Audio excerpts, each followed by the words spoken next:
Reeve has broken the internet in the Indiana Fever fan base. I'm here to tell you guys. Cheryl Reeve did a press conference yesterday about her young superstar, Olivia Miles. And I'm telling you right now, she did not hold back. Now, one of the biggest things we've been talking about, especially when I go on Jason Whitlock, is we talk about how Stephanie White somehow, some way got rid of the pick and roll. Now, I'm here to tell you the pick and roll came back. But did it come back because the world was talking about Stephanie White getting rid of the pick and roll? The pick and roll was one of the effective positions and one of the effective plays that worked for the Indiana Fever. That is what made Aaliyah Boston and Caitlin Clark a double-headed monster, baby. Now, why on earth would you want to not play that play? Why would you want to just ostracize and get rid of the pick and roll? Make it make sense, because I'm not getting why she would ultimately do that. Because to me, a good coach knows greatness when they see it, but it don't seem like Stephanie White really know greatness. Now, Olivia Miles has been doing her thing. Now, Cheryl Reeve did a press conference yesterday, and in that press conference, she spoke about her young superstar. Now, she didn't throw any more names out there. She didn't say Kelsey Mitchell. She didn't say, any other stars from the team or nothing like that. She specifically talked about the way she played her player and how great her player is. Now, with that being said, the Minnesota Lynx sitting at 4-2. They sitting at 4-2 right now. And they doing pretty good, but Minnesota always do good. Now, I know everybody on the channel really don't rock out with Cheryl Reeve. I get it. I don't either. But when Cheryl Reeve get to dropping bars, she's dropping bars in this press conference, y'all. So the Minnesota Lynx, I believe the Fever are sitting at like 4-2, somewhere up in there. I'm going to have to go back and look, but they beat the Chicago Sky. They beat the Toronto Tempo. They beat the Wings. They beat the Sky again. Well, the Sky beat them. They beat the Mercury. They lost to Atlanta, so it looked like they 2 losses are from the Sky and the Mercury. But overall, bro, they decent. Now, with that being said, let's head on over to YouTube, pull up this press conference, and check out exactly what Cheryl Reeve said.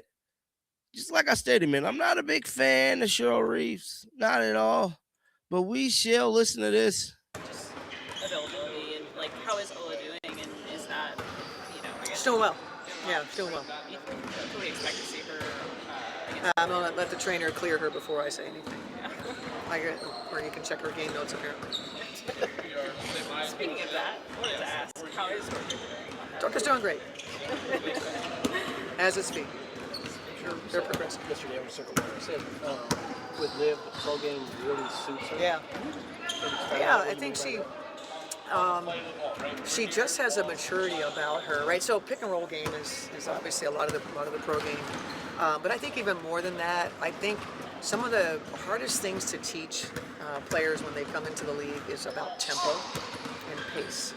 So if you look at how she plays with tremendous tempo. She manipulates defenses with a slowdown, a speed up, a burst, and you don't know which one she's doing. She plays with her eyes well. So manipulating defenses is just something that's probably great at any level, but certainly I think it's allowed her to find the immediate success that she has.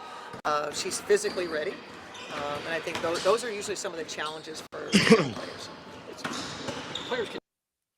Now, when you see Cheryl Reeve, she speaks confidence about her player. She don't get to talking about other players on the team. She's specifically speaking about that one player. Improved ball handling, shooting. Yeah. That manipulation, that court vision. How do you develop that? You'll have to ask her. I think you're born with it. I think it's an instinct. I think you can train different things, but she's got a gift, like a lot of generationally skilled players. It's just what you do well. That's what you were gifted with, and perhaps you ask her when she was younger, did she do some kind of training? But she just has great instinct. She's cerebral. I don't know. However she got there, we're glad she did. Soccer. Yeah, well, that's what she said. That's what it is. I don't know a lot about soccer. I played soccer, and it didn't do that for me. Cheryl, when it comes to getting young teams to gel so quickly, Yeah. you've had a lot of experience about that. What stands out about this group and the way they've been able to connect so early? Well, they're not young. I think the first five, right? They're not exactly young. You know, four of the five are experienced, and two of them, actually three of them, really well versed in the Minnesota Lynx, and that's been really helpful. And then you have someone like Coffee, who is just such a great listener, listens to what's needed and does it, and also is a communicator. I think communication is a big part of it.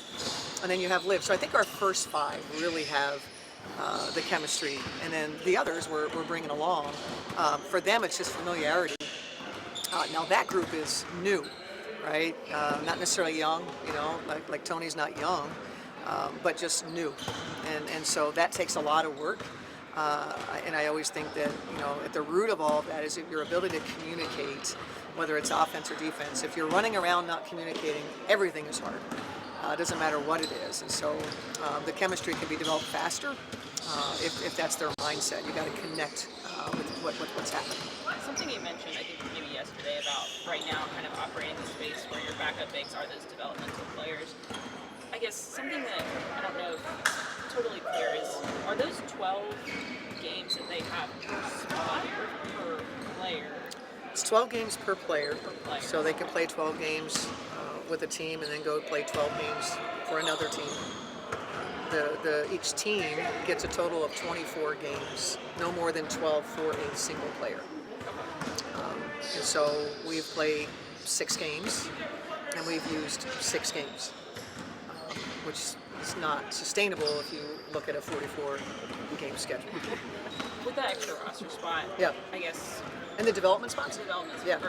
spots. Yeah. Do you view like potentially being able to move one of them into that, or are you kind of looking elsewhere around the Moving one of who into the development spots. either King or Hoff into a full roster spot, or kind of? I mean, yeah, it's an option. Yeah, Yeah. for sure. It's an option, right? Because, you know, simply put, it's not sustainable, like we were saying, because we're using both of those players, or we have, and so we're burning, you know, 2 a game. That's not sustainable, and there is an option to now, you know, move a player there, sign a player from the outside, whatever it is, so that we aren't using 2 of them, and that's the likely path. All right. So that was Cheryl Reeve speaking to the media yesterday. And as you guys can see, it's night and day from when Stephanie talks to me. I don't know. Maybe Stephanie White need to go have some coffee with Cheryl Reeve and figure out these media skills, because she looked like a damn rookie. She's been in the league for I don't know how many years. And for whatever reason, when it comes to addressing Caitlin Clark, there's always issues. There's always things that just don't sit right. But I want to know you guys' thoughts down in the comment section right now. Make sure you guys get down there. Let me know your thoughts about Cheryl Reeve and that pick and roll. And until next time, man, shake the haters off. I'm out of here, guys. Peace out.